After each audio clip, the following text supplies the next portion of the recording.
सभी को चैत्र मास कृष्ण पक्ष पाप मोचनी एकादशी की ढेरों शुभकामनाएं।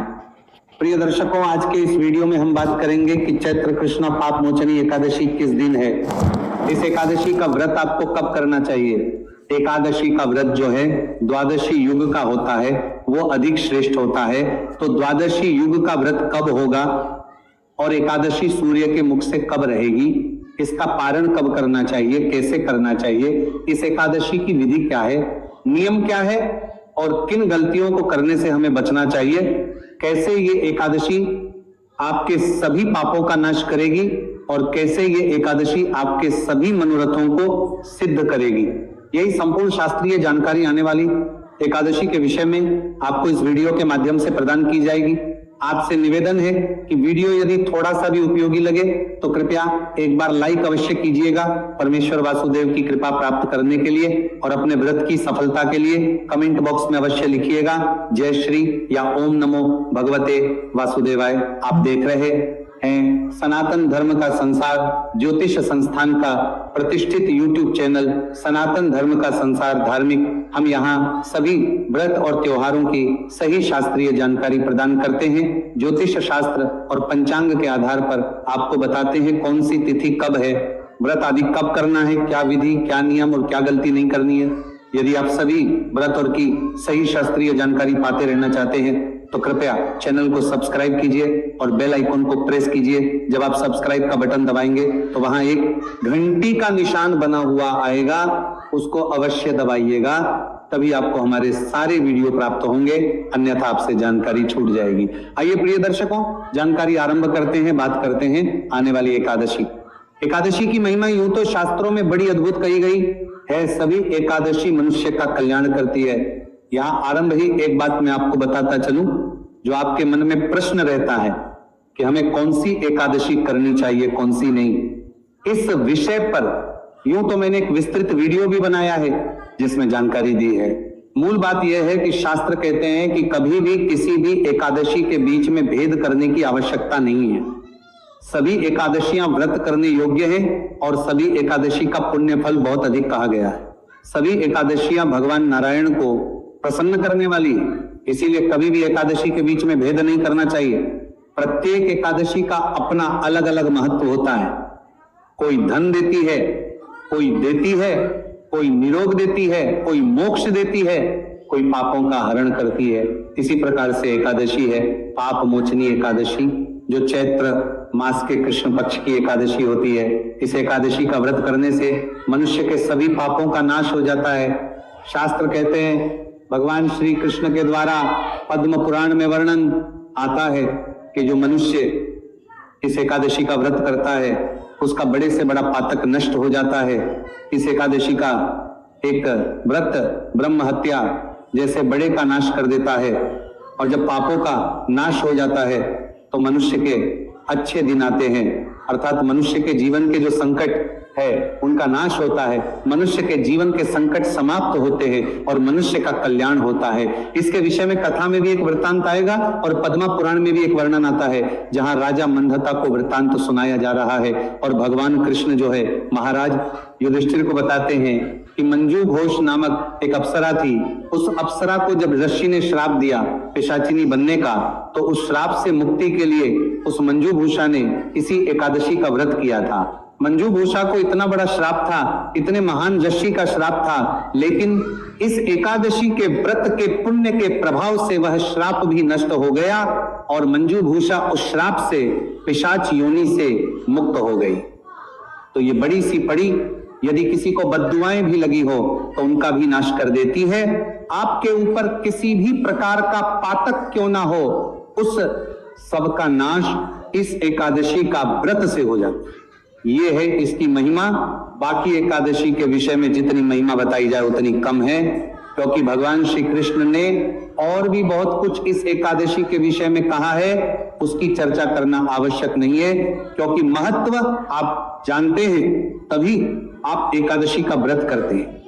आइए अब बात करते हैं कि इस एकादशी का व्रत आपको करना कैसे चाहिए, इसकी विधि क्या है, नियम क्या है, कब व्रत पूर्ण होगा, कैसे पारण होगा। प्रिय दर्शकों, एकादशी का जो व्रत है वो एक त्रिदिवसीय विधान है।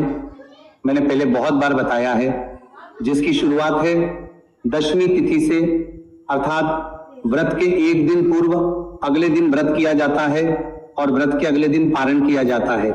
इसमें कुछ नियम ऐसे हैं जो व्रत के एक दिन पूर्व ही आपको धारण करने होते हैं। व्रत को कुछ चीजों को, कामों को अपनाना है, करना है।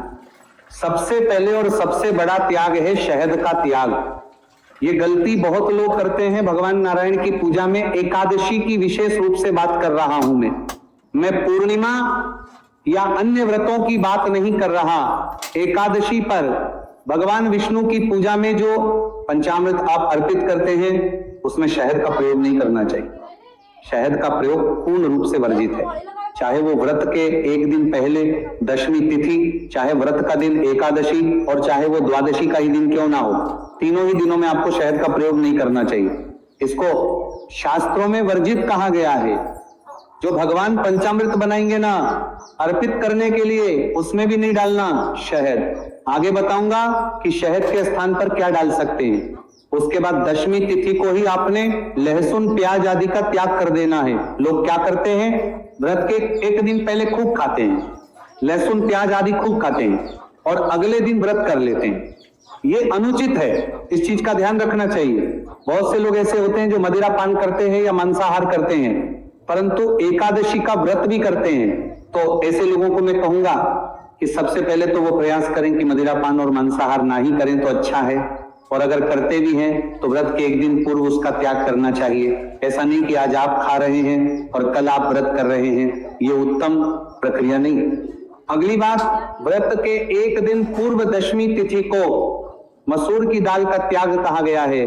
जो व्रत कर रहे हैं उन्हें भी इस नियम का पालन करना है, जो नहीं कर रहे हैं उन्हें भी इस नियम का पालन करना है। मसूर की दाल नहीं खानी है, चने का साग नहीं खाना है। व्रत के एक पूर्व ही आपको अपने बाल धो लेने हैं, क्योंकि एकादशी के दिन सर नहीं धोया जाता। माताएं बहनें ध्यान दें, व्रत अगर आप कर रहे हैं तो भी नहीं कर रहे हैं तो भी एकादशी पर बाल नहीं धोए जाते, और द्वादशी को भी बाल नहीं धोने चाहिए।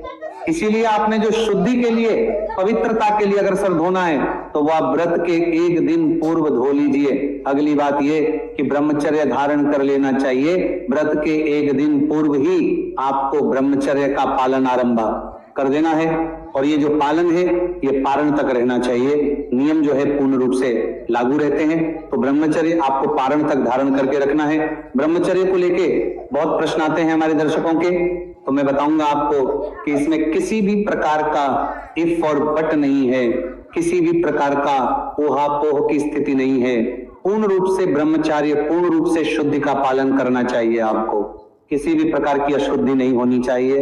एक बड़ी जानकारी इस दिन के विषय में यह है कि शास्त्र कहते हैं कि इस दिन दोपहर के बाद अन्न नहीं खाना चाहिए, अर्थात रात्रि को अन्न नहीं खाना चाहिए। तो अगर आप इस नियम का पालन कर पाए तो अवश्य कीजिएगा, बड़ा कल्याणकारी है। और यदि आप पालन करने में असमर्थ है तो आप अपनी सुविधा अनुसार कर सकते हैं। एक बात का ध्यान दीजिएगा कि अगर आपकी किसी भी प्रकार की मेडिसिन चल रही है, दवाइयां चल रही है, आप रोगों की अवस्था में है, तो उसमें आपको इतने कठोर नियम पालन करने की आवश्यकता नहीं होती। अगर कोई भी आपकी जीवन रक्षक दवाई चल रही है तो उसका आप प्रयोग कर सकते हैं, उसको ले सकते हैं, खा सकते हैं। और जो भी पूजा पाठ के लिए सामग्री आवश्यक होगी वो पूजा पाठ की सामग्री दिन पूर्व ही लेकर रख लीजिए। पुष्प का ध्यान रखिएगा, पुष्प आप जो है ताजे लेकर आएंगे, क्योंकि पुष्प पूजा में नहीं चढ़ाने चाहिए। रात्रिकाल को शयन करने से पूर्व आपको दंत धावन कर लेना चाहिए, अर्थात अपने दांत साफ कर लेने चाहिए। टूथपेस्ट, व्यंजन आदि का प्रयोग कर लेना चाहिए, जिससे कि अन्न का कोई भी दाना मुंह में ना रहे। एकादशी व्रत वाले दिन आपको सूर्योदय से पहले उठना चाहिए। उठने के बाद स्नान आदि कीजिए, स्नान आदि करके स्वच्छ वस्त्र धारण करके और एकादशी का व्रत पूजन संकल्प करते हुए ही ध्यान दीजिएगा कि एकादशी के दिन आप टूथपेस्ट या मंजन का प्रयोग ना करें, क्योंकि जो बाजारू टूथपेस्ट या मंजन है ना उनमें केमिकल आता है या उनमें नमक आता है, और ये दोनों ही चीजें आपके व्रत को खंडित करती हैं। अतः आपको अगर आपके पास व्रत वाला मंजन है तो उसका उपयोग करना चाहिए, क्योंकि उसमें ना नमक आता है ना केमिकल आता है, वो शुद्ध पुष्प आदि से बना होता है, तो उसका उत्तम कल्याणकारी होता है। इस प्रकार स्नान आदि करके स्वच्छ वस्त्र धारण करके सारी पूजा की सामग्री एकत्र कीजिए। जो आपका पूजा स्थल है, जहां बैठ के आप एकादशी की पूजा करते हैं, या वह करने वाले वहां पर आसन लगा के बैठ जाइए और सारी सामग्री को एकत्र कर लीजिए। अब प्रश्न उठता है जी सामग्री क्या चाहिए, तो सामग्री को नोट कीजिए। सामग्री में सबसे पहले तो आवश्यक रहेगा भगवान का कोई चित्र या प्रतिमा आपके पास होनी चाहिए। भगवान विष्णु की किसी भी स्वरूप की हो, आप उसका पूजन कर सकते हैं। उनको स्थापित करने के स्वरूप की हो, आप उसका पूजन कर सकते हैं। एक चौकी लीजिएगा, चौकी पर बिछाने के लिए सफेद या लाल वस्त्र ले लीजिएगा। इसके अतिरिक्त रोली, मौली, पान, सुपारी यहां ध्यान देने वाली है कि पान के पत्ते दोनों दिन चाहिए। एकादशी व्रत जिस दिन आप कर रहे हैं उस दिन भी, और जिस दिन आप पारण करेंगे उस दिन भी, और दोनों ही दिन अगर ताजे लेकर आए तो बहुत उत्तम है। पान के पत्ते 2 लगेंगे, सुपारी भी 2 चाहिएंगी। इसके अतिरिक्त लौंग, इलायची 5-5 ले लीजिएगा। धूप, दीप, नैवेद्य धूप आपके घर में होती है, ना हो तो आप बाजार से लाइए। दीप आप दीपक जलाएंगे, घी का या तेल का, जैसा भी आपकी श्रद्धा सामर्थ्य है उसके अनुसार दीपक लीजिए। नैवेद्य का है, भगवान को अर्पित करने के लिए कोई भोग आप फल ले सकते हैं। तो फल में जो भी आपके पास उपलब्ध है वह ले सकते हैं। इसके अतिरिक्त आप कोई भी मिठाई ले सकते हैं, पीले रंग की मिठाई भगवान